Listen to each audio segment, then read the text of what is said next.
नमस्कार भाई सभी को। मैं रवि आप सभी का स्वागत करता हूं हमारे यूट्यूब चैनल पर। तो आज की क्लास में हम क्लास ट्वेल्थ का मैथ्स क्लासेस करेंगे हम स्टार्ट। तो इसमें मैं आपको पूरी की पूरी ट्वेल्थ क्लास का मैथ्स कराऊंगा इस पूरी सीरीज़ में। आज हम पहला टॉपिक करेंगे। पहला टॉपिक होगा हमारा मैट्रिसेस। ठीक है। सबसे पहले तो ये है कि हम एनसीईआरटी बेस्ड स्टडी करेंगे। हम पूरी की पूरी एनसीईआरटी की किताब को यूट्यूब पर सोल्व करेंगे। ठीक है। क्लास 12वीं का मैथ होगा ये। और अगर आप इस पूरी क्लासेस को देख लेते हो, जैसे आज पहली क्लास होगी, इसके बाद दूसरी होगी, तो टोटल जितनी भी क्लास होगी ये हम 5 से 6 महीने के अंदर कवर करेंगे यूट्यूब पे। उसके बाद आपका क्या होगा कि एनडीए के लिए बहुत अच्छा बेस बनेगा आपका। जो हमारा एनडीए एग्ज़ाम आता है उसके लिए काफ़ी अच्छा बेस आपका बन जाएगा। उसके बाद और क्या होगा, आपका एयरफोर्स का एक्स ग्रुप का एग्ज़ाम होता है। एयरफोर्स के एक्स ग्रुप के एग्ज़ाम के लिए भी आपका बहुत अच्छा बेस बन सकता है अगर आप इसको प्रॉपर वो करोगे तो। इसके बाद जेई मेंस का एग्ज़ाम होता है। जेई मेंस के एग्ज़ाम के लिए भी आपका बहुत अच्छा बेस बन सकता है। तो आपका, अगर आप यूट्यूब पर ये सारी क्लासेस देखते हो तो आपका फ़ायदा क्या होगा कि आप एनडीए एग्ज़ाम भी क्लियर कर सकते हो। उसमें देखो एनडीए एग्ज़ाम में मैथ्स आता है बहुत ज़्यादा। तो अगर आपका मैथ स्ट्रॉन्ग है तो आप एनडीए रिटन एग्ज़ाम आराम से क्लियर कर सकते हो। एयरफोर्स का एक्स ग्रुप एग्ज़ाम क्लियर कर सकते हो, जेई मेन एग्ज़ाम क्लियर कर सकते हो। तो ये तीनों एग्ज़ाम जो है आप क्लियर कर सकते हो अगर आपका मैथ स्ट्रॉन्ग है। और मैथ जो है वो 11th और 12th दोनों का आता है। तो मैं दोनों का ही मैथ इस चैनल पर दूंगा, 12th क्लास का भी 11th क्लास का भी। ठीक है। तो चलिए शुरू करते हैं हमारी पहली क्लास। पहला जो टॉपिक होगा वो हमारा होगा मैट्रिसेस। देखिए, तो जो ये हमारा टॉपिक है, ये टॉपिक हमारा है मैट्रिसेस। इसकी एक्सरसाइज 3.1 हम शुरू करेंगे। टॉपिक हमारा क्या रहेगा, मैट्रिसेस। अब मैट्रिसेस के बारे में मैं आपको बता दूं।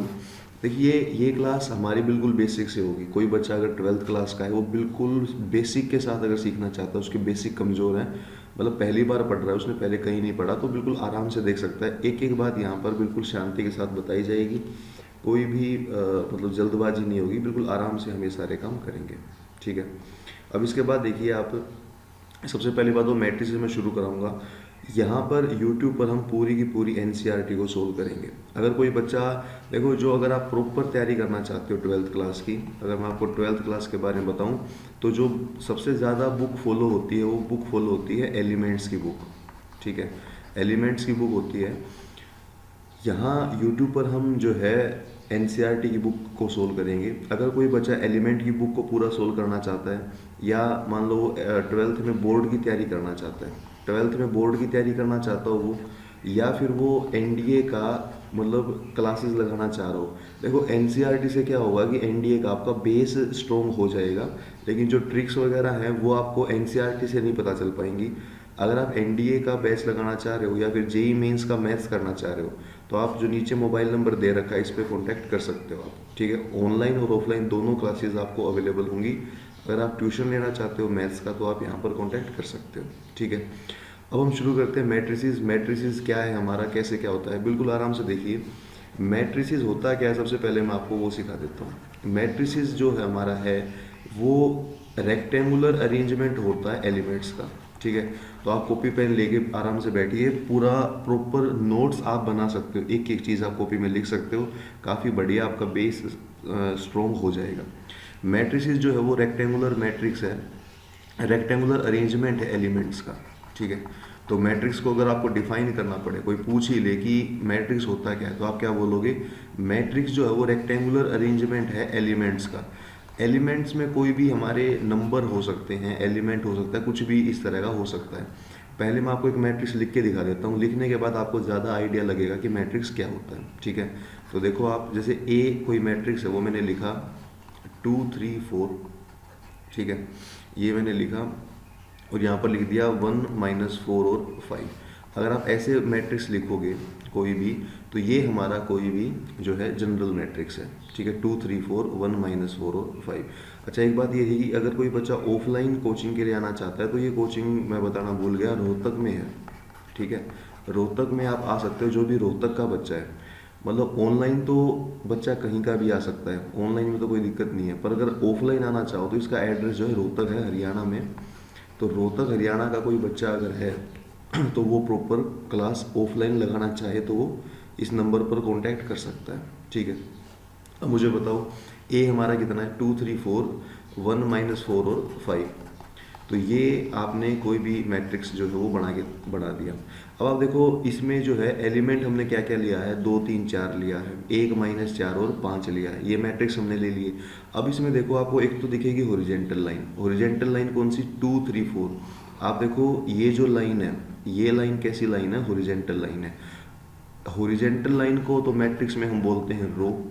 रो क्या होता है, हॉरिजेंटल जो लाइन है ना उसको रो बोलते हैं हम। ऐसे ही आप देखोगे 1 माइनस 4 और 5 ये भी हॉरिजेंटल लाइन है, इसको भी हम क्या बोलेंगे, रो। तो ये दोनों ही रो हैं। रो का मतलब मैट्रिक्स में क्या होता है, जो हॉरिजेंटल लाइन है। जो वर्टिकल लाइन है उसको हम बोलेंगे कॉलम। आप देखोगे जैसे 2 और 1 है, ये वर्टिकल है ये, तो इसको हम क्या बोलेंगे, कॉलम। ऐसे ही आप देखोगे 3 और माइनस 4 है, ये भी क्या होगा, कॉलम होगा। और ऐसे ही और कॉलम कौन सा होगा, आप देख के आराम से बता सकते हो, कॉलम होगा 4 और माइनस 5। ठीक है, तो सिंपल है ये। तो इतना बेसिक आप एक बार कर लो कि क्या, कि मैट्रिसेस के अंदर जो है रो क्या होता है, कॉलम क्या होता है। मैट्रिसेस को लिखेंगे कैसे, एक तो आपने ऐसे जो है ब्रैकेट बनानी है, ऐसे आप सिंपल ब्रैकेट बना दोगे। अगर आप ऐसे सिंपल ब्रैकेट बना देते हो, सिंपल ब्रैकेट अगर आपने बना दी है, उसके अंदर एलिमेंट लिखने होते हैं हमने, जैसे मैंने यहाँ पर 2 3 4 लिख दिया, 1 माइनस 4 5 लिख दिया। ऐसे एलिमेंट अगर आप लिखोगे तो वो हम उसको क्या मानेंगे कि वो हमारा जो है वो मैट्रिक्स है। ठीक है, जो हॉरिजेंटल लाइन है वो रो है, जो वर्टिकल लाइन है वो कॉलम है। ठीक है, सिंपल है इतना। अब देखिए आप रो और कॉलम का आपको पता चल गया।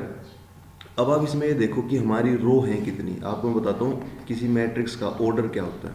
आप ये देखो कि हमारी रो हैं कितनी इसमें, अगर आप ध्यान से देखोगे तो आप देखोगे 2 3 4, 1 माइनस 4 और 5, ये हमारी 2 रो हैं। तो आप पहले तो लिखोगे नंबर ऑफ रोज, मैं बता रहा हूँ ऑर्डर क्या होता है, इनटू फिर आपने लिखना नंबर ऑफ कॉलम। अगर आप रो और कॉलम को आपस में गुणा कर दोगे एक दूसरे के साथ तो वो हमारा ऑर्डर हो जाता है। तो आप मुझे बताइए कैसे हम बता सकते हैं, नंबर ऑफ रोज, इसमें रोज हैं कितनी। आप देखो रो हमारी 2 3 4, 1 माइनस 4 5, रो हमारी 2 हैं, इनटू नंबर ऑफ कॉलम। आप बताओ कॉलम कितने हैं, आप देखोगे 2 1, 3 माइनस 4 4 5, कॉलम भी हमारे 3 कॉलम हैं। तो 2 गुणा 3 ये हमारा इस मैट्रिक्स का क्या हो गया, ऑर्डर हो गया। तो आप बताओ ऑर्डर कैसे बताते हैं किसी मैट्रिक्स का। ऑर्डर हमारा होता है नंबर ऑफ रो गुना नंबर ऑफ कॉलम, मतलब रो और कॉलम को हम आपस में गुणा कर देंगे। अच्छा, ये एक्चुअल में हमने गुणा करना नहीं है, इसको लिखना ही है बस। 2 गुणा 3 का मतलब क्या हो गया कि ये हमारा 2 रो है 3 कॉलम है। आप इसको गुणा करके 6 नहीं लिखोगे, ठीक है, ऐसे गुणा नहीं करना, अलग अलग ही लिखना है। 2 गुणा 3, 2 गुणा 3 लिख के छोड़ दो आप, ताकि हमें पता चल जाए कि 2 इसकी रो हैं 3 इसके कॉलम हैं। सिंपल है। तो मुझे बताओ मैट्रिसेस क्या होता है, रेक्टेंगुलर अरेंजमेंट होता है एलिमेंट्स का। रो क्लियर हो गया, जो हॉरिजॉन्टल लाइन है वो रो है, जो वर्टिकल लाइन है वो कॉलम है। ऑर्डर क्या होता है, नंबर ऑफ रो गुणा नंबर ऑफ कॉलम। ठीक है, चलो भाई अगले पेज पे करें। इसका आप मोबाइल में अगर आप देख रहे हो तो स्क्रीनशॉट ले सकते हो इसका, और बाद में अगर आपने नोट नहीं किया तो आप स्क्रीनशॉट ले लो, बाद में नोट कर लेना, समझ में तो आ ही गया होगा। देखिए अगर मान लो मैं आपसे किसी का ऑर्डर पूछूं, मान लो मैं लिखता हूँ 2 4 माइनस 5 6 7 3, अगर ये मैट्रिक्स है और मैं पूछूं इसका ऑर्डर आपने बताना है, तो आप ऑर्डर कितना बताएंगे इसका। आप देखो इसमें हॉरिजॉन्टल लाइन कितनी है, हॉरिजॉन्टल लाइन आप देखोगे 2 4 ये हॉरिजॉन्टल है, माइनस 5 6 ये भी हॉरिजॉन्टल है, 7 और 3 ये भी हॉरिजॉन्टल है। तो आप देखोगे हॉरिजॉन्टल कितना है हमारी 3, गुणा में वर्टिकल कितनी है, वर्टिकल मतलब ये ऐसे वाली 2 माइनस 5 7 4 6 3, ये हमारी 2 है। तो बताओ ऑर्डर कितना हो गया, 3 गुणा 2। तो मैट्रिक्स का ऑर्डर पहचानना आपको आ गया होगा। ठीक है, अब देखो भाई मैट्रिक्स को कोई भी हमारा जनरल मैट्रिक्स है उसको हम लिखते कैसे हैं वो देखो। जनरल मैट्रिक्स को हम कैसे लिखेंगे, जनरल मैट्रिक्स को कैसे लिखेंगे वो देखिए आप। जनरल मैट्रिक्स को हम लिखते हैं जैसे ए लिखा आपने, देखो जो ये कैपिटल ए है या कैपिटल बी है वो हमारा मैट्रिक्स का साइन है। कैपिटल ए हो गया, कैपिटल बी हो गया, हम आमतौर पे ए ही लिखते हैं। ए हमने ले लिया इज इक्वल टू, आप पहले यहाँ ब्रैकेट बनाओगे। ब्रैकेट बनाने का मतलब मैट्रिक्स को हम ब्रैकेट में ही लिखते हैं। फिर आप लिखोगे छोटा ए, छोटे ए के नीचे लिखोगे आई और जे, और लास्ट में लिखोगे एम गुणा एन। ये होता है मैट्रिक्स का बेसिक मैट्रिक्स को कैसे लिखते हैं हम, आप एक बार ध्यान से देखो। ए हमारा किसके बराबर है, आप ब्रैकेट बनाओगे, ब्रैकेट के अंदर क्या लिखोगे ए के नीचे क्या लिखोगे आई जे, और बाद में क्या लिखोगे एम गुणा एन। ठीक है, अब मुझे एक बात बताइए, यहाँ पर ब्रैकेट का मतलब क्या होगा कि ये हमारा मैट्रिक्स है। जो ये छोटा ए है ना, छोटा ए, ये छोटा ए शो कर रहा है एलिमेंट को। मतलब छोटा ए का मतलब क्या है कि मैट्रिक्स में जो भी हमारे एलिमेंट होंगे वो छोटे ए से मैंने शो करा है। जो आई और जे है उसका मतलब क्या है? जो आई है ना, आई जो मैंने लिखा हुआ उसका मतलब ये है कि कौन सी रो है, पहली रो है, दूसरी रो है, तीसरी रो है। जो जे है उसका मतलब है कौन सा कॉलम है, पहला कॉलम है, दूसरा कॉलम है, तीसरा कॉलम है। मतलब जो आई जे है वो एलिमेंट की लोकेशन बताता है, एलिमेंट की पोजीशन बताता है कि एलिमेंट हमारा किस पोजीशन पर है। ठीक है, जैसे सपोज मैं ए के नीचे 2 3 लिख देता हूँ, तो इसका मतलब ये हो गया कि ये जो एलिमेंट है हमारा A2 3, ये सेकंड रो में है और थर्ड कॉलम में है। ये बात समझो आप, सेकंड रो में है, थर्ड कॉलम में है। ठीक है, इतना ये समझना आप। तो A2 3 का मतलब क्या हुआ कि सेकंड रो थर्ड कॉलम। आप मुझे बताओ A31 का मतलब क्या होगा? जो 3 है पहला नंबर, उसका मतलब तो ये इतनी रो है, मतलब थर्ड रो है। और जो 1 है इसका मतलब फर्स्ट कॉलम है।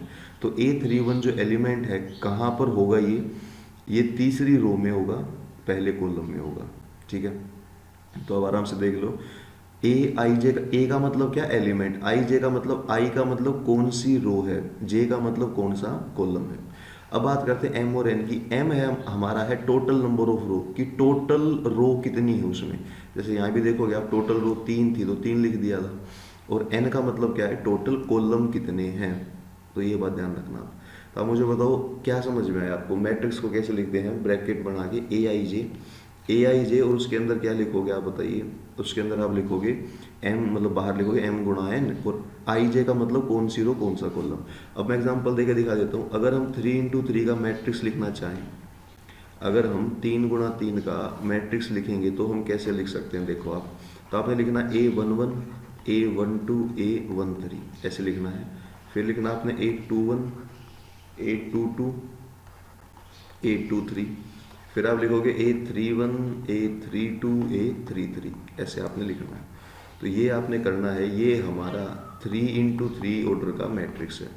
तो अब बताओ 3 × 3 ऑर्डर का मैट्रिक्स कैसे लिख दिया हमने? A11, 12, 13, 21, 22, 23, 31, 32, 33। ये हमारा कोई भी 3 × 3 ऑर्डर का मैट्रिक्स है। ठीक है, अगर मैं बात करूँ यहाँ पर 2 2 की, जो ये A22 है ये हमारा कैसा, मतलब कहाँ का एलिमेंट है?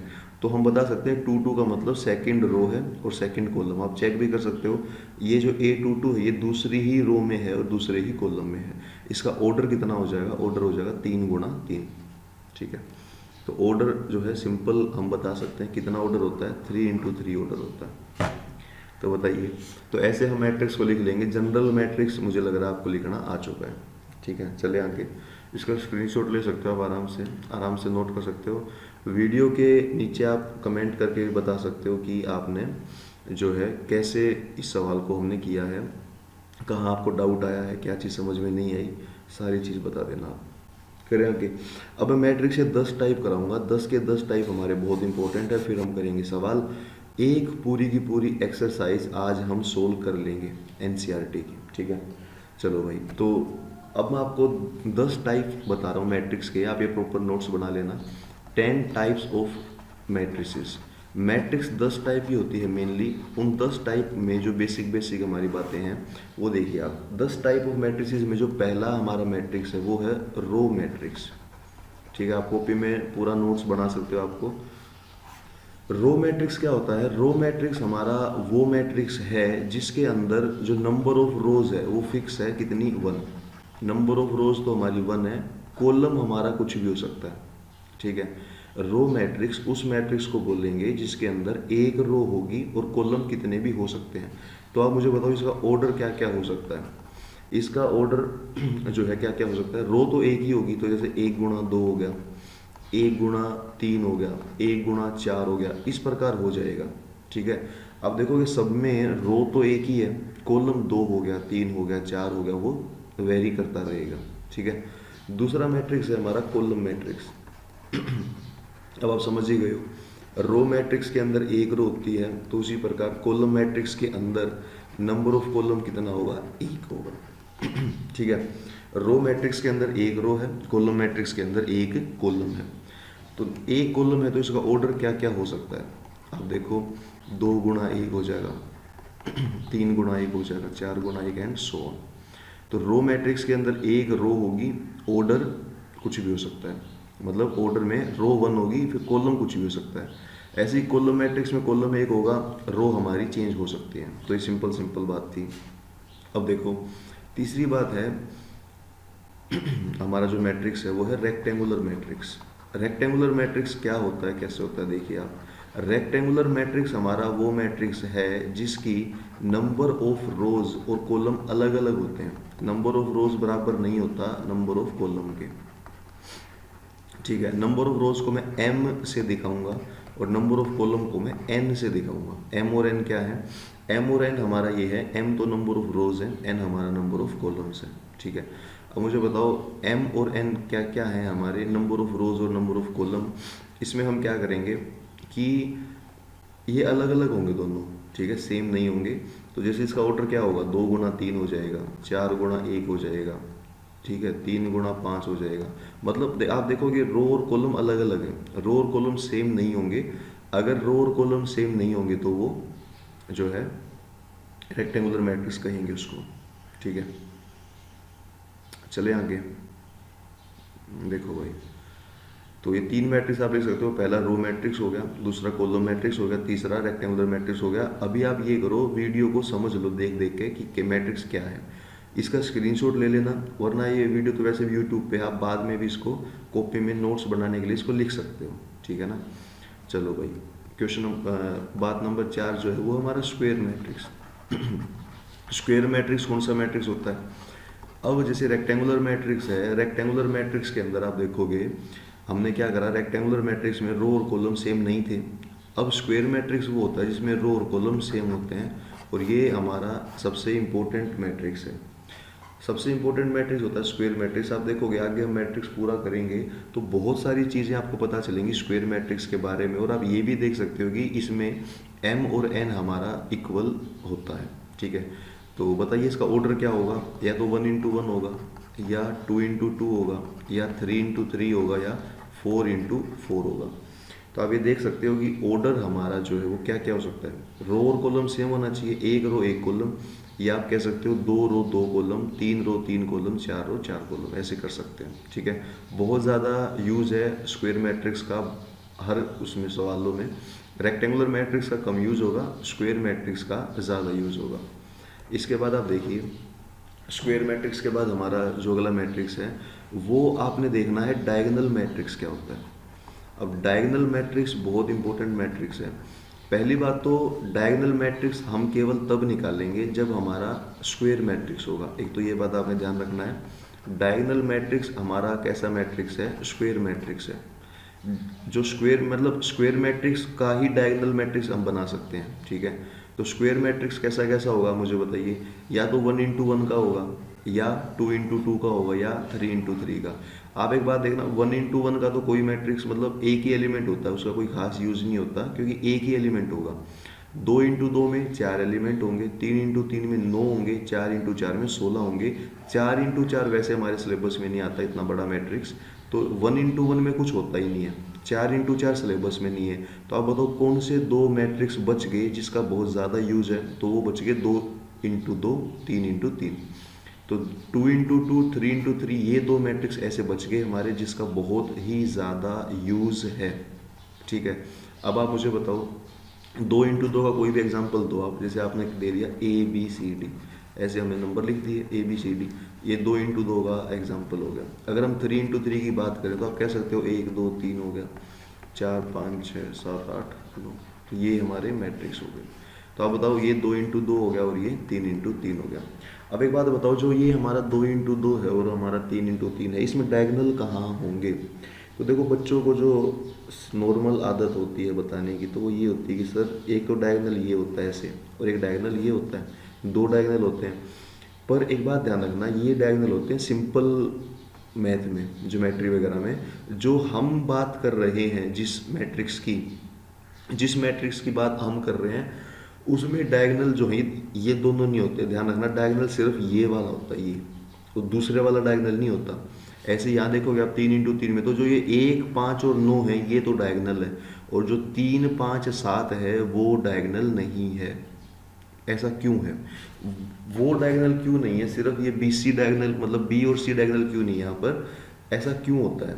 तो आप देखो, अगर मैं बात करूँ कि कोई आप मैट्रिक्स बनाओ 2 × 2 का जनरल मैट्रिक्स, तो आप देखोगे A11, A12, A21, A22, ऐसा मैट्रिक्स बनेगा।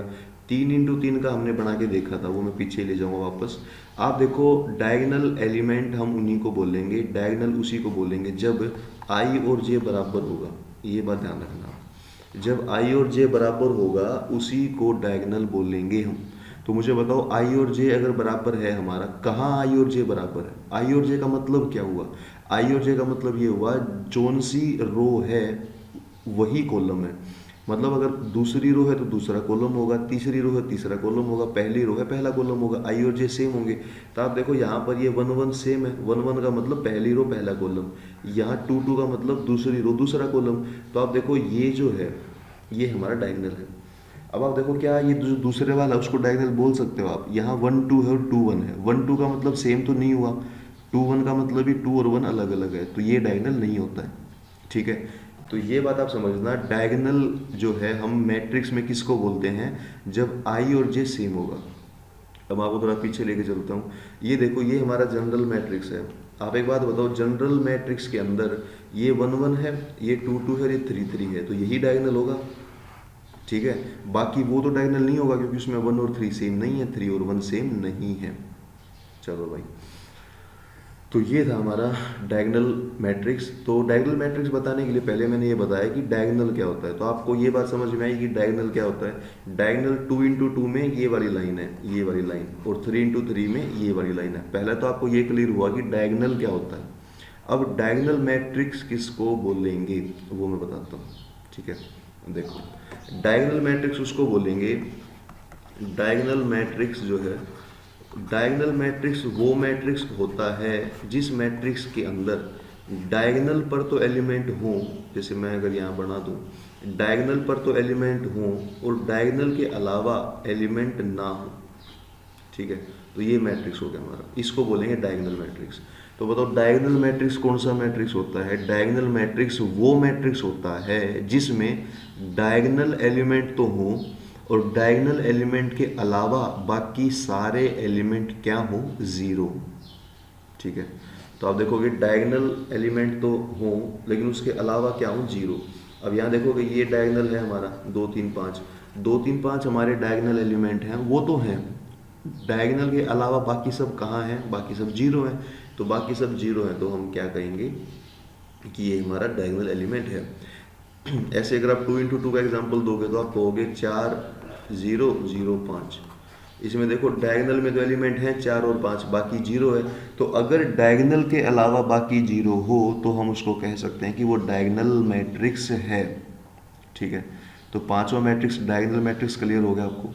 छठा मैट्रिक्स देखो, छठा मैट्रिक्स जो है वो होता है हमारा डायगोनल के बाद स्केलर मैट्रिक्स। ये 10 के 10 मैट्रिक्स आप नोट्स बना के लिख सकते हो। डायगोनल के बाद जो हमारा मैट्रिक्स होता है वो मैट्रिक्स क्या होता है, स्केलर मैट्रिक्स। अब स्केलर मैट्रिक्स क्या होता है, आप ध्यान देना, स्केलर मैट्रिक्स डायगोनल मैट्रिक्स ही होता है। स्केलर मैट्रिक्स जो है वो डायगोनल ही होता है। डायगोनल का मतलब ये है कि डायगोनल में एलिमेंट होंगे, बाकी जीरो होगा। अब स्केलर डायगोनल में फ़र्क क्या है, कुछ क्या फ़र्क है? फ़र्क ये है, जैसे जो हमारा डायगोनल था उसके अंदर डायगोनल में एलिमेंट थे, लेकिन आप ये देखना, डायगोनल में एलिमेंट तो थे लेकिन वो सारे एलिमेंट अलग अलग हो सकते हैं। जैसे आप देखो, डायगोनल में एलिमेंट कौन कौन सा है, 2 है, 3 है, 5 है। क्या ये तीनों एलिमेंट अलग अलग हो सकते हैं? 2 3 5 अलग अलग हो सकते हैं। लेकिन स्केलर में क्या होगा कि तीनों के तीनों एलिमेंट सेम रहेंगे। वो सेम कुछ भी हो सकता है 2 2 2 है, या 3 3 3 है, या 5 5 5 है। मतलब एलिमेंट कुछ भी हो सकता है लेकिन रहेगा क्या, सेम रहेगा। तो ये बात आप ध्यान रखना, डायगोनल में तो एलिमेंट हमारे अलग अलग होंगे, स्केलर में सेम एलिमेंट होंगे। ठीक है, चलो सातवां मैट्रिक्स यही कर लेते हैं, वो है हमारा आइडेंटिटी मैट्रिक्स। अब जो आइडेंटिटी मैट्रिक्स है वो आइडेंटिटी मैट्रिक्स स्केलर मैट्रिक्स ही होता है। जो आइडेंटिटी मैट्रिक्स है वो स्केलर ही होता है, पर फिर फर्क क्या स्केलर में और उसमें? स्केलर में तो मैंने क्या बोला, एलिमेंट कुछ भी होगा लेकिन सेम होगा, जैसे 2 2 2 हो गया, 3 3 3 हो गया। आइडेंटिटी में इतने ऑप्शन नहीं है, आइडेंटिटी में फिक्स है। क्या फिक्स है? कि एलिमेंट 1 ही होगा, 1 0 0 0 1 0 0 0 1। तो आइडेंटिटी मैट्रिक्स, आइडेंटिटी को हम यूनिट मैट्रिक्स भी बोल सकते हैं। आइडेंटिटी मैट्रिक्स हो गया या यूनिट मैट्रिक्स हो गया, ये वो मैट्रिक्स होता है जिसके सारे एलिमेंट, जिसके सारे डायगोनल एलिमेंट्स क्या होंगे, 1 1 1, बाकी सब 0। तो ये सबसे ज़्यादा इंपॉर्टेंट हमारा आइडेंटिटी मैट्रिक्स है जो हमारे बहुत काम आता है। ठीक है, तो बताओ आइडेंटिटी मैट्रिक्स स्केलर ही होता है, लेकिन स्केलर और आइडेंटिटी में फ़र्क क्या है? स्केलर में तो एलिमेंट सेम होंगे, वो कुछ भी हो सकता है, लेकिन आइडेंटिटी में क्या होगा, जो हमारे एलिमेंट हैं वो 1 1 1 ही होगा, फिक्स होगा। ठीक है, तो इसको आप देख लो एक बार, आराम से लिख लो। आइडेंटिटी मैट्रिक्स यूनिट मैट्रिक्स होता है, और जो है एलिमेंट क्या होंगे, 1 1 1 होंगे। ठीक है, अब इसका आइडेंटिटी का और भी हम एग्जांपल दे सकते हैं। जैसे आइडेंटिटी अगर हम 2 इंटू 2 की लें तो 1 0 0 1 ये होगा। अब इसको मैं I2 लिख सकता हूँ, I2। I2 समझ जाना आप, I2 क्या है? I2 जो है 2 इंटू 2 ऑर्डर का, 2 इंटू 2 ऑर्डर का आइडेंटिटी मैट्रिक्स है। I2 क्या है? 2 इंटू 2 ऑर्डर का आइडेंटिटी मैट्रिक्स है। ऐसे ही I3 में अगर बोलूँगा तो 3 गुणा 3 ऑर्डर का मैट्रिक्स, वो आपने देखा भी था, 1 0 0 अभी पीछे लिखा था। ऐसे I4 भी हम बना सकते हैं, 4 गुणा 4 ऑर्डर का आइडेंटिटी मैट्रिक्स। ठीक है, तो 7 मैट्रिक्स हो गए हमारे। अब देखो भाई 8वां मैट्रिक्स देखो, 8वां मैट्रिक्स है हमारा नल मैट्रिक्स। 8वां है हमारा नल मैट्रिक्स। नल मैट्रिक्स को हम वॉइड मैट्रिक्स भी बोल सकते हैं, वॉइड मैट्रिक्स बोल देंगे, या वॉइड की जगह एम्प्टी भी लिख सकते हैं। इन सब का एक ही मतलब है। ठीक है, इन सब का एक ही मतलब है, किस किस का? नल मैट्रिक्स का भी वही मतलब है जो वॉइड मैट्रिक्स का है, और वही मतलब एम्प्टी मैट्रिक्स का है। तो आप देखो इन सब का ये मतलब जो है क्या? Null matrix, void matrix, empty matrix. तो इन तीनों का मतलब ये है कि जिस मैट्रिक्स के ऑल एलिमेंट्स आर जीरो, सारे एलिमेंट जीरो हों, उसको हम बोलेंगे नल मैट्रिक्स। जिसके सारे एलिमेंट जीरो हों, तो एग्जांपल आप दे ही सकते हो, 0 0 0 0, सारे एलिमेंट जीरो होंगे, इसका मतलब नल मैट्रिक्स है। नल मैट्रिक्स जरूरी नहीं है कि स्क्वायर मैट्रिक्स हो, रेक्टेंगुलर भी हो सकता है। जैसे हम ऐसा भी लिख सकते हैं 0 0, ये भी मैट्रिक्स है। ठीक है, तो नल मैट्रिक्स वो मैट्रिक्स है जिसका ऑर्डर कितना है, ऑर्डर कुछ भी हो, एलिमेंट सारे क्या होंगे, जीरो होंगे। ठीक है, तो इसको लिख सकते हो आप, स्क्रीनशॉट लेके लिख सकते हो, वीडियो को पॉज भी कर सकते हो, वीडियो को पॉज कर लो, लिख लो, फिर आगे चलेंगे अपन। 9th देखिए आप, 9th जो मैट्रिक्स है वो हमारा है अपर ट्रेंगुलर मैट्रिक्स। 9th जो मैट्रिक्स है वो कैसा मैट्रिक्स है, अपर ट्रेंगुलर मैट्रिक्स, ये मैट्रिक्स है हमारा। 9th जो मैट्रिक्स है वो अपर ट्रेंगुलर है, और 10th जो मैट्रिक्स है हमारा वो लोअर ट्रेंगुलर है। तो ये देखिए, ये क्लासेस मैं यूट्यूब पे दे रहा हूँ ताकि आपका बेस बहुत स्ट्रॉन्ग बन जाए। पूरा एनसीईआरटी हम करेंगे, अभी एनसीईआरटी के सवाल करेंगे, आपका बेस काफ़ी स्ट्रॉन्ग हो जाएगा। ठीक है, अगर आपने इसके आगे का पढ़ना है, अगर आप एनडीए का कंपटीशन का पढ़ना चाहते हो, जेई मेन का पढ़ना चाहते हो, या 12th बोर्ड में पूरी एलिमेंट बुक सोल्व करना चाहते हो, तो आप ऑफलाइन अगर आना चाहो तो रोहतक में आ सकते हो। आप इस नंबर पे मैसेज कर देना मुझे व्हाट्सएप, या ऑनलाइन लेना चाहो, जूम पर क्लास होती है ऑनलाइन, तो आप जूम पर भी मैं आपको लिंक दे दूंगा, तो आप इस नंबर पर व्हाट्सएप कर सकते हो।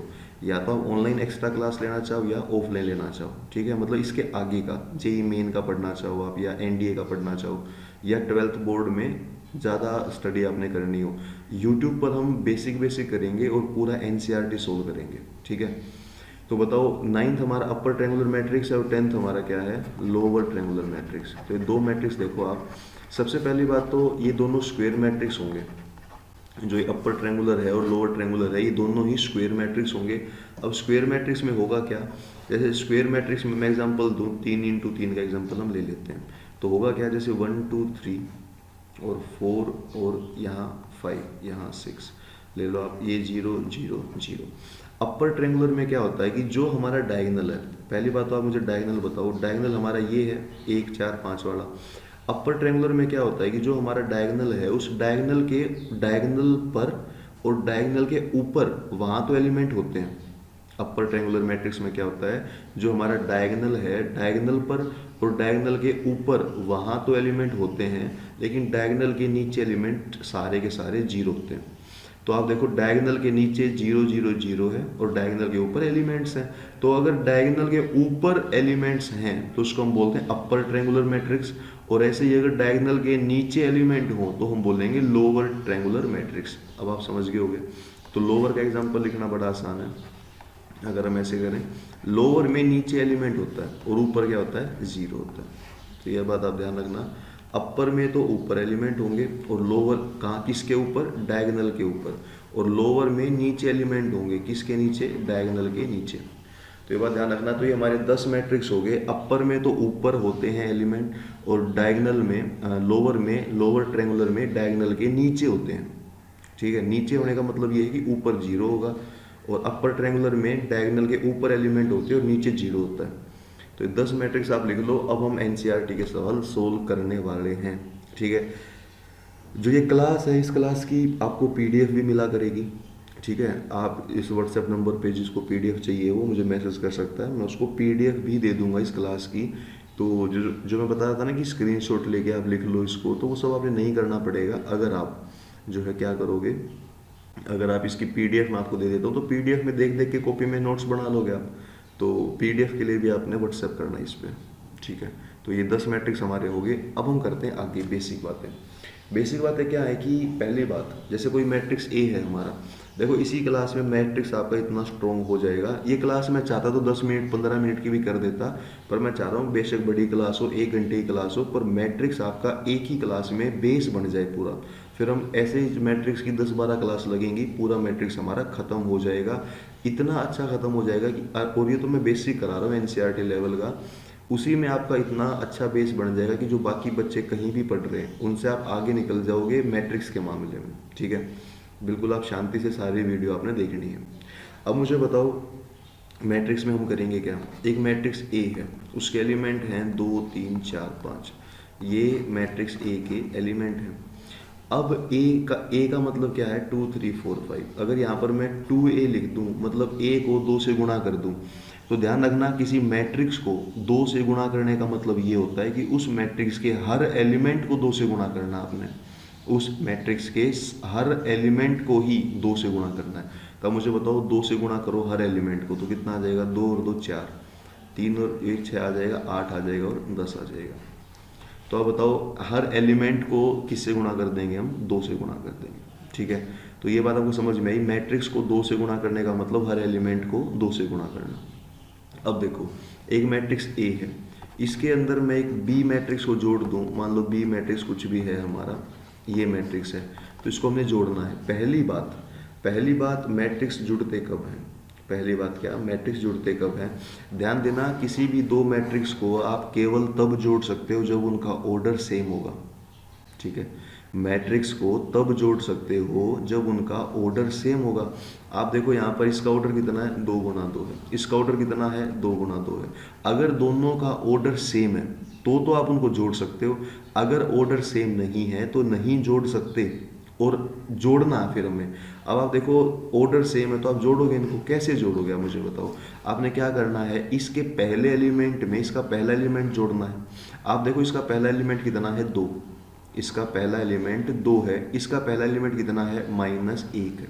तो 2 में -1 को जोड़ोगे तो आप 1 आएगा। ऐसे ही इसका दूसरा एलिमेंट कितना है, 3, और इसका दूसरा एलिमेंट कितना है, 5, तो 3 में 5 को जोड़ोगे तो 8 आएगा। ठीक है, पहले एलिमेंट में पहला एलिमेंट जोड़ना है, दूसरे एलिमेंट में दूसरा एलिमेंट जोड़ना है। अब देखो नीचे यहाँ पर 4 है, यहाँ पर 7 है, 4 में 7 को जोड़ोगे तो 11 आएगा, और ऐसे ही 5 में 3 को जोड़ोगे तो 8 आएगा। तो आप मुझे बताओ कि मैट्रिक्स को जोड़ते कैसे हैं। पहले एलिमेंट में पहला, दूसरे में दूसरा, तीसरे में तीसरा, चौथे में चौथा। अगर प्लस की जगह माइनस होता तो हम घटा भी सकते हैं इनको। अगर हमने मैट्रिक्स जोड़ना आ गया, इनको घटा भी सकते हैं हम। पहले में से पहला घटेगा, दूसरे में से दूसरा घटेगा, तीसरे में से तीसरा घटेगा, चौथे में से चौथा घटेगा। ठीक है, चलो भाई मैट्रिक्स को जोड़ना आ गया, घटाना आ गया। मैट्रिक्स के बाहर अगर 2 लिखा हो तो 2 का मतलब क्या है वो आपको पता चल गया। अब मुझे बताओ, एक मैट्रिक्स ए है, वो है ए बी सी डी, ये हमारा कोई मैट्रिक्स है। ये मैट्रिक्स अगर मान लो बराबर दे रखा है 3 4 -7 और 6 के, तो दो मैट्रिक्स मान लो बराबर दे रखे हैं। पहली बात तो यही समझना आप, मैट्रिक्स को बराबर कब लिख सकते हैं हम। ध्यान देना, जैसे मैट्रिक्स को जोड़ते कब थे हम तब जोड़ते थे जब दोनों का ऑर्डर सेम हो। वही बात अप्लाई करती है मैट्रिक्स को इक्वल रखने पर।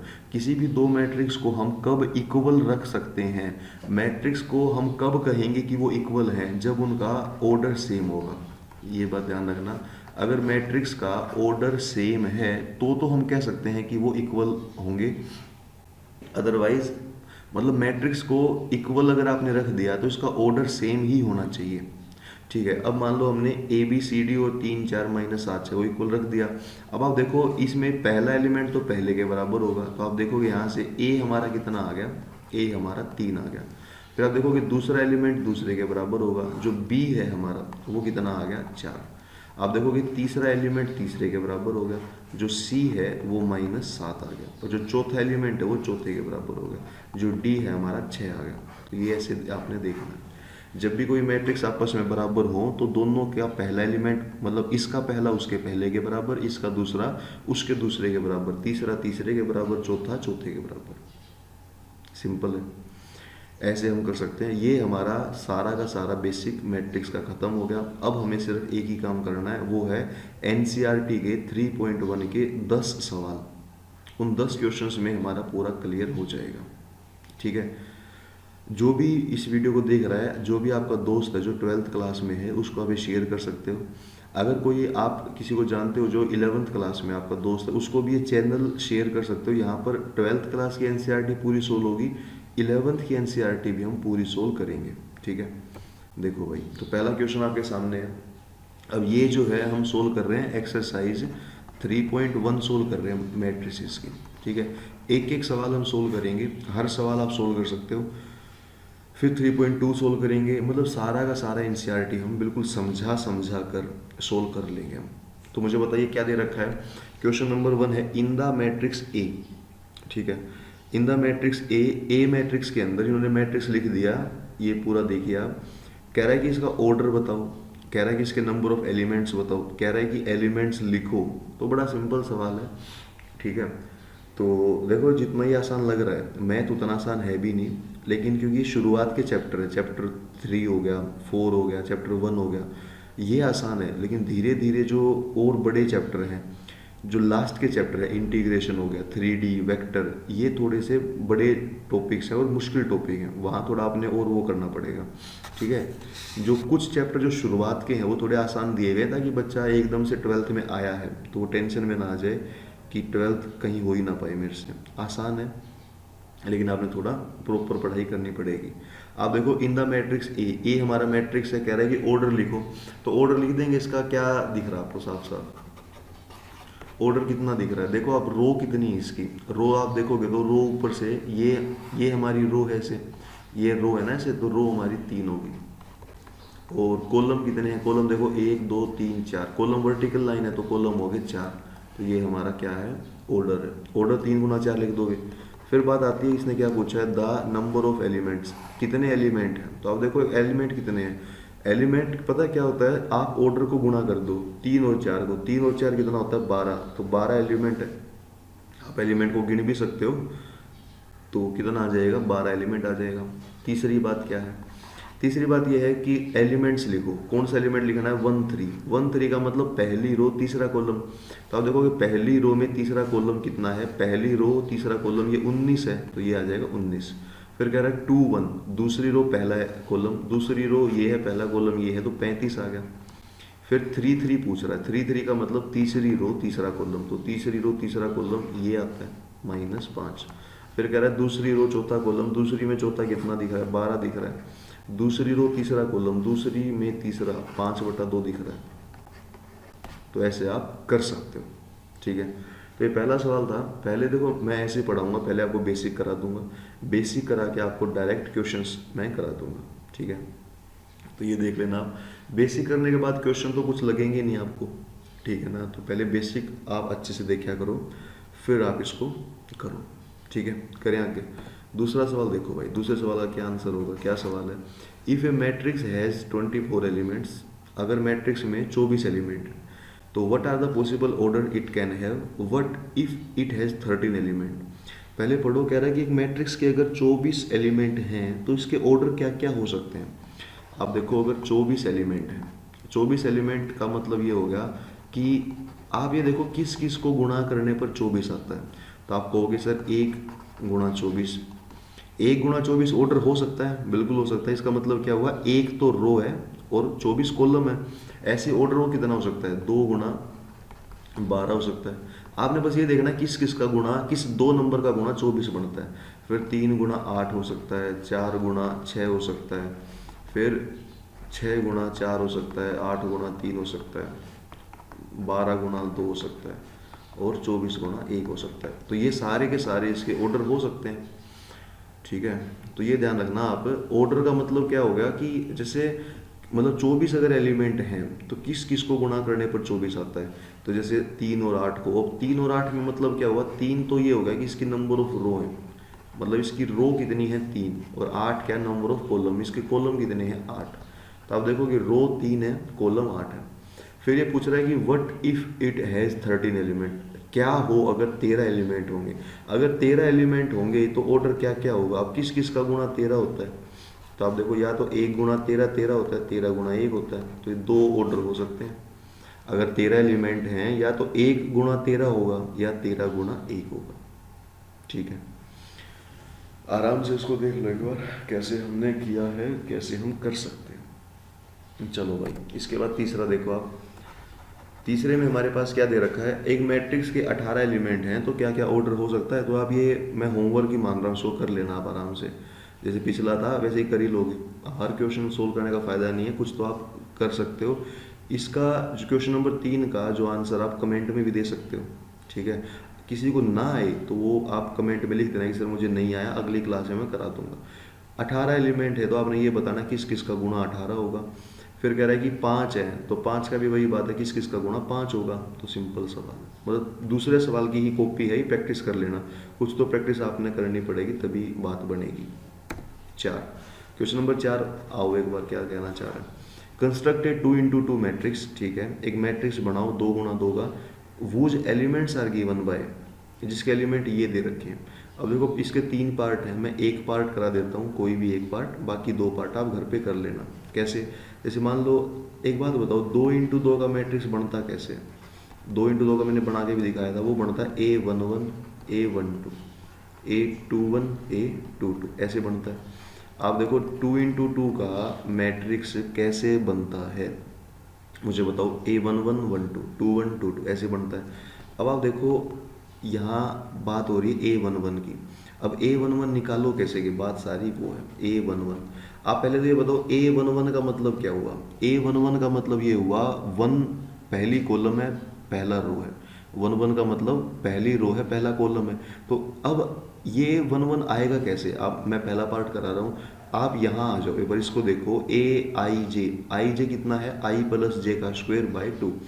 अब आप मुझे बताओ A11 में आई की वैल्यू कितनी है। आई होता है जो पहला नंबर यानी कि 1, जे होता है जो दूसरा नंबर यानी कि 1। तो आपने क्या करना है, इस फॉर्मूले में आई की वैल्यू 1 रखनी है, जे की वैल्यू 1 रखनी है। तो कितना आ जाएगा, 1 + 1 का स्क्वायर / 2। तो 1 + 1 2, 2 का स्क्वायर 4, 4/2 2 आ जाएगा। तो आप मुझे बताओ A11 2 आ गया।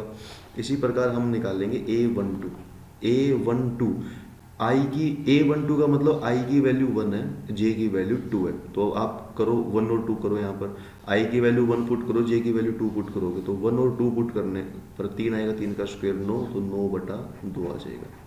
ऐसे आप मुझे बताओ A21 कितना, आई की जगह 2, जे की जगह 1, तो वो भी यही आएगा 9/2। फिर A22 का मतलब आई की जगह 2, जे की जगह 2, तो 2 + 2 4, 4 का स्क्वायर 16/2 8 आ जाएगा। तो क्या सारे एलिमेंट हमारे आ चुके हैं। तो आप इनकी वैल्यू रख दो। A11 जो है 2 आया है, ये 9/2 आया है, ये 9/2 है और ये 8 है। तो ये हमने मैट्रिक्स बना दिया, ये हमारा फाइनल आंसर है, ठीक है। तो फाइनल आंसर हमारा क्या आया, 2 आया, 9/2 आया, 9/2 आया और 8 आया, ठीक है। तो ये देखो आप, फोर्थ का फर्स्ट पार्ट हमने कर लिया, 2 × 2 मैट्रिक्स हमने बनाया। कैसे बनाया वो आप देखो। हमने क्या किया, फॉर्मूला इसने दे रखा था, उसमें वन वन निकाल लिया। वन वन कैसे निकाल लिया, आई की जगह जे की जगह वन रख के। वन टू कैसे निकाल लिया, आई की जगह वन रख के जे की जगह टू रख के। ऐसे ही सेकंड एलिमेंट भी निकाल लेंगे। सेकंड क्वेश्चन भी आप घर पे ट्राई कर लेना, थर्ड क्वेश्चन भी घर पे ट्राई कर लेना, ठीक है। चलो भाई करें अगला सवाल। क्वेश्चन नंबर 5 करते हैं। क्वेश्चन नंबर 5 आपके सामने है, देखिए अब क्या हमें कहना चाह रहा है। क्वेश्चन नंबर 5 भी सेम ही क्वेश्चन है, पिछले वाले का ही पार्ट है। देखो मतलब पिछले वाले जैसा ही है। कह रहा है कि कंस्ट्रक्ट ए 3 × 4 मैट्रिक्स, एक 3 × 4 मैट्रिक्स बनाओ, ठीक है। आगे क्या कहना चाह रहा है, जिसके एलिमेंट ये सब है। तो पिछला सवाल ही है, ठीक है। ये मैं करा देता हूँ, एक पार्ट में करा देता हूँ। तो आप देखो पहले तो हम क्या करेंगे, 3 × 4 की जनरल मैट्रिक्स बनाएंगे। कैसे बनाएंगे, ऑर्डर तो 3 होना चाहिए, मतलब रो, और कॉलम कितने होने चाहिए, 4। तो आप क्या बनाओगे, A11, A12, A13 और A14। तो देखो 4 कॉलम बना दिए हमने।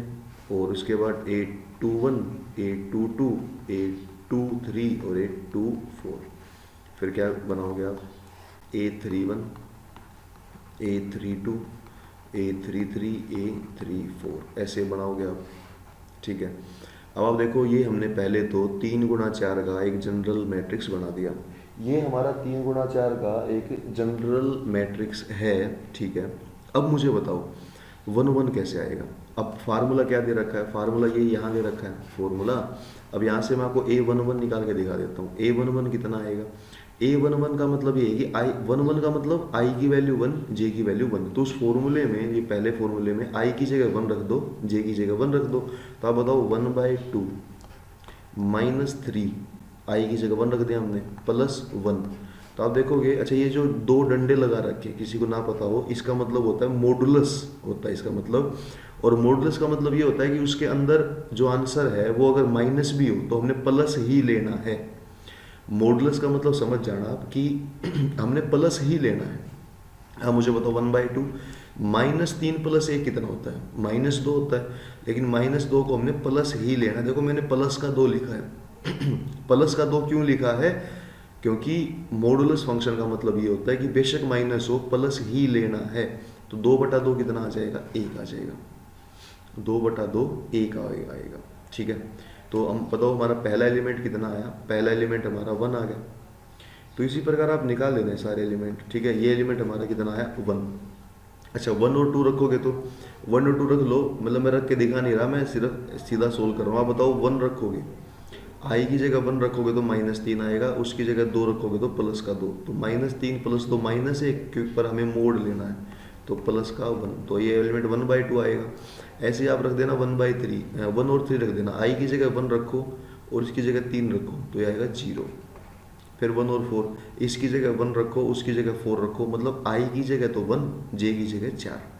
तो कितना आ जाएगा भाई, 1/2 आ जाएगा। तो ऐसे कर लेंगे हम। पहले 4 एलिमेंट आ गए, 1, 1/2, 0 और 1/2।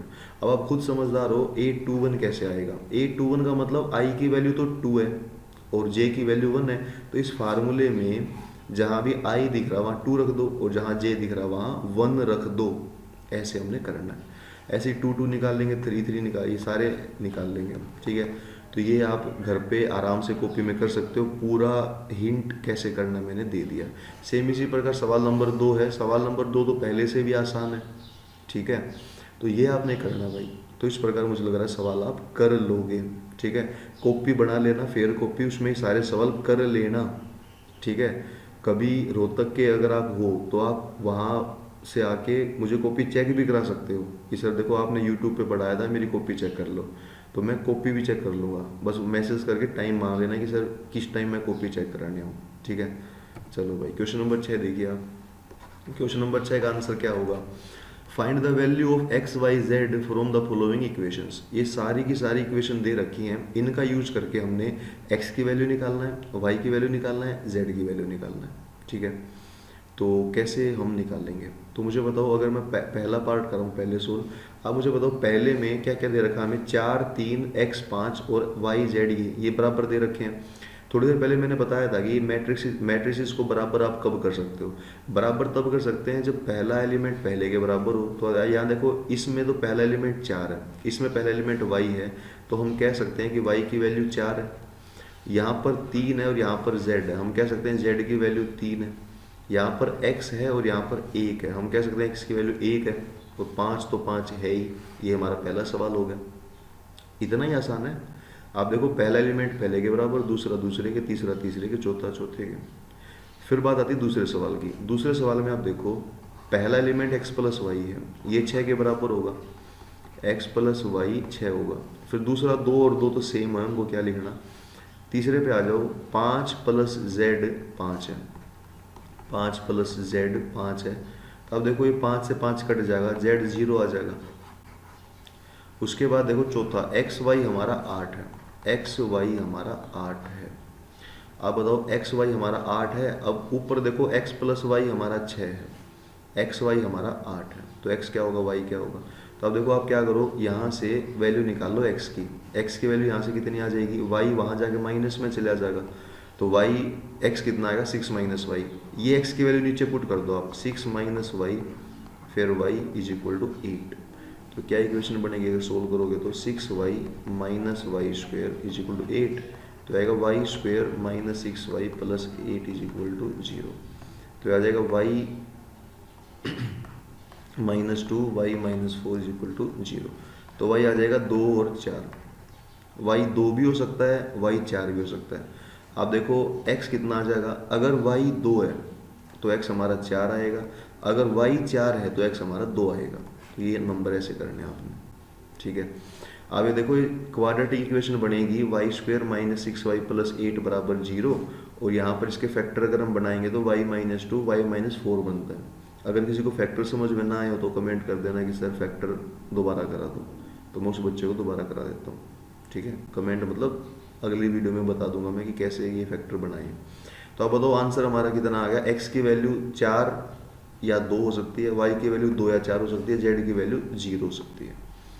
सेम इसी प्रकार तीसरा सवाल है। क्या तीसरा सवाल होमवर्क मैं दे दूं आपको, घर पे कर लोगे आप। अब देखो, इसमें क्या है, x plus y plus z तो 9 के बराबर दिखाना है, x प्लस जेड 5 के बराबर और y प्लस जेड 7 के बराबर। बस इसको सोल्व कर लेना। y प्लस जेड 7 है, उसको आप पहली इक्वेशन में पुट कर देना, वहाँ से x आ जाएगा 2, तो x की वैल्यू 2 आ गई। बड़ा आसान है, आप कर सकते हो मेरे हिसाब से, ठीक है। एक बार आराम से इसको देख लो। वीडियो के लास्ट में आपने कमेंट करके बताना है कि मेरी स्पीड कैसी है पढ़ाने की। अगर ज़्यादा स्पीड है तो मैं थोड़ा और स्लो हो जाता हूँ, ज़्यादा स्लो लग रहा है तो मैं फास्ट हो जाता हूँ, या ठीक है तो चलने देते हैं ऐसे ही। तो आप मुझे बता सकते हो कि सर स्पीड ऐसी है। चलें भाई आगे। सवाल नंबर 7। सवाल नंबर 7 आपके सामने पेश है। क्या हमने करना है, find the value of A B C and D from the equation. इस इक्वेशन का यूज़ करके हमें ए की वैल्यू, बी की वैल्यू, सी की वैल्यू और डी की वैल्यू बतानी है। कैसे हम बताएंगे, तो देखिए आप कैसे हम बता सकते हैं। ए की वैल्यू, बी की वैल्यू, आप देखो पहला एलिमेंट तो पहले के बराबर होगा, ये एलिमेंट इसके बराबर होगा। तो आप बताओ ए माइनस बी कितना होगा, -1, ठीक है। आप देखो, ये जो एलिमेंट है ये वाला, तीसरे वाला, ये तीसरे के बराबर होगा। तो आप देखो 2a माइनस बी कितना है, 0। पहले इनको ही सोल्व कर लो। 2a माइनस बी 0 है, माइनस बी वहाँ चला जाएगा, तो 2a हमारा b के बराबर आ गया। 2a हमारा जो है वो b के बराबर आ गया, यानी कि b की वैल्यू 2a है। ये b की वैल्यू 2a यहाँ रख दो ऊपर, तो आप देखोगे a माइनस बी, b हमारा 2a है वो -1 है। तो आप देखोगे ये हमारा कितना आ जाएगा, -a -1 आ जाएगा। a में से 2a जाएगा माइनस से, तो a हमारा 1 आ जाएगा, b हमारा 2 आ जाएगा। तो a और b तो ऐसे निकाल लेंगे, a हमारा 1 है, b हमारा 2 है। फिर ऐसे देखोगे आप, 2a प्लस c है, ये 5 के बराबर है। आप देखोगे अगर 2a प्लस c ये 5 के बराबर है, और ये नीचे वाला ये इस 13 के बराबर है। 3c प्लस d वो 13 के बराबर है। आप देखोगे a हमारा आ चुका है, a हमारा 1 आ चुका है। अगर a यहाँ 1 रखोगे, इसमें यहाँ पर 1, तो ये 2 और 1 2 ही होता है, वो वहाँ घटेगा, तो c हमारा 3 आ जाएगा। c यहाँ नीचे 3 रखोगे, 3 और 3 9, तो d हमारा 9 वहाँ 13 में से घटेगा 4 आ जाएगा। तो ऐसे हम कर सकते हैं। तो बताइए, a आ गया, b आ गया, c आ गया, d आ गया। वीडियो पॉज करके इसको नोट कर लो, स्क्रीनशॉट ले लो, बाद में देख लेना। चलो भाई, क्वेश्चन नंबर 8 देखिए। क्वेश्चन नंबर 8 क्या सवाल पूछा इन्होंने। ए हमारा एक मैट्रिक्स है, स्क्वायर मैट्रिक्स कह रहा है। स्क्वायर मैट्रिक्स कब होता है, ये मैंने थ्योरी कराई थी आपको, 10 मैट्रिक्स कराए थे। स्क्वायर मैट्रिक्स तब होता है जब एम और एन इक्वल हो। एक सेकंड में आप इसको टिक करके अगला सवाल कर लेंगे। तो बताओ स्क्वायर मैट्रिक्स कब होता है, जब एम और एन इक्वल होते हैं। चलो भाई क्वेश्चन नंबर 9। क्वेश्चन नंबर 9 देखना हमें क्या कहना चाह रहा है। क्वेश्चन नंबर 9 कह रहा है which of the following values of x and y make the following pair of matrices equal. कौन कौन सी वैल्यू इक्वल बनाती है। तो आप देखोगे पहला एलिमेंट पहले के बराबर अगर आप करके देखो तो देखो 3x + 7 जीरो आएगा, तो x की वैल्यू -7/3 आएगा। x की वैल्यू -7/3 है, ठीक है। -7/3 देखो किसी ऑप्शन में नहीं है।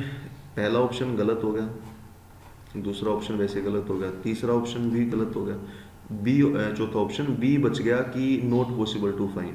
आप देखो पहला मैंने पहले के बराबर रखा, एक्स की वैल्यू आ गई। अब आप देखो चौथे को चौथे के बराबर रखो एक बार, फोर्थ एलिमेंट को, उसमें भी एक्स है ना, तो 2 - 3x को किसके बराबर रख देंगे, 4 के। तो आप देखोगे 3x को वहाँ ले जाओ, 4 को यहाँ ले आओ, 2 में से 4 घटेगा ये, तो x की वैल्यू आएगी -2/3। अभी देखो x की वैल्यू यहाँ से तो -2/3 आ रही है। अगर मैं पहला एलिमेंट सोल्व करूंगा तो -7/3 आ रही है, और दूसरा करूंगा तो -2/3। एक बात ध्यान रखना, कभी भी जो वैल्यू है वो अलग अलग नहीं आ सकती। एक बात आप क्या ध्यान रखोगे, वैल्यू अलग अलग नहीं आ सकती। ये -7/3 है और ये -2/3 है, ये अलग नहीं होनी चाहिए, ये वैल्यू सेम होनी चाहिए। अगर वैल्यू सेम नहीं होंगी तो गलत आंसर है, फिर ये मैट्रिक्स बराबर होंगे ही नहीं। तो इसका आंसर क्या आएगा, नॉट पॉसिबल टू फाइंड। ठीक है, इसका आंसर क्या आएगा, नॉट पॉसिबल टू फाइंड, क्योंकि वैल्यू अलग अलग आ रही है। अगर अलग अलग वैल्यू आएगा तो हम फाइंड नहीं कर पाएंगे। चलो भाई लास्ट सवाल देखो आप। क्वेश्चन नंबर 10 क्या है। क्वेश्चन नंबर 10 ये है, the number of all possible matrices of order. उन सभी मैट्रिसेस का जो है ऑर्डर कितना है, 3 × 3, उसमें कितने मैट्रिक्स बन सकते हैं विद ईच एंट्री 0 और 1। तो ये थोड़ा 12th का सवाल ना होके जो है 11th का सवाल है, परमुटेशन और कम्बिनेशन का। मुझे बताओ आपने क्या बताना है। आप एक पहले तो ये बताओ जो मैट्रिक्स है हमारा 3 × 3 का, उस मैट्रिक्स में जो 3 × 3 का मैट्रिक्स है उसमें एलिमेंट कितने होते हैं, पहले ये बताओ। एलिमेंट होते हैं 9। एलिमेंट कितने होते हैं, 9। तो आपके पास कितनी जगह है भरने को, 9 जगह भरनी है आपने। आपके पास एक बात बताओ, 3 × 3 में कितने एलिमेंट हैं, 9। तो कितनी जगह हैं, 1 2 3 4 5 6 7 8 9 जगह हैं। 9 जगह आपने भरनी है। भरने के लिए नंबर कौन कौन से कह रहा है वो, ईच एंट्री 0 और 1 कह रहा है। हर जगह पर या तो 0 आएगा या 1 आएगा। तो आप एक बात बताओ, 0 और 1 में 0 और 1 कितने एलिमेंट हो गए, 2।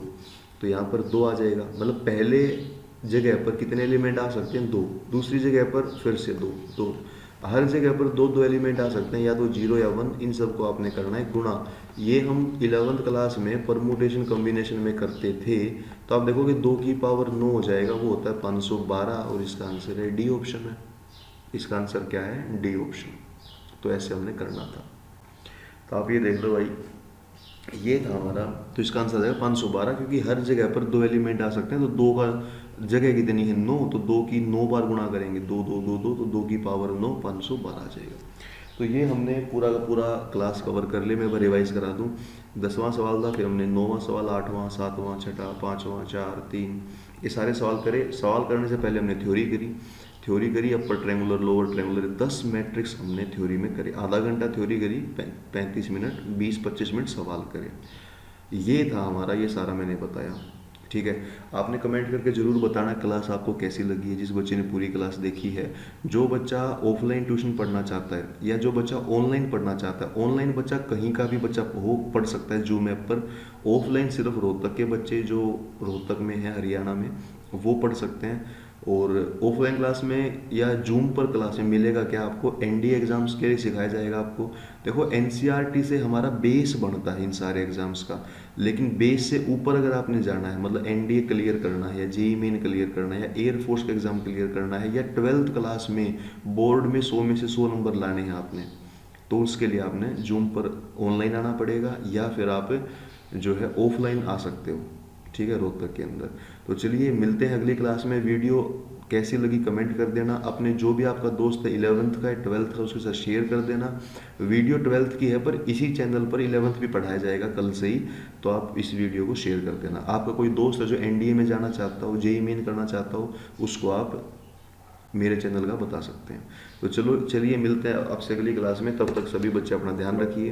बाय, टेक केयर, जय हिंद।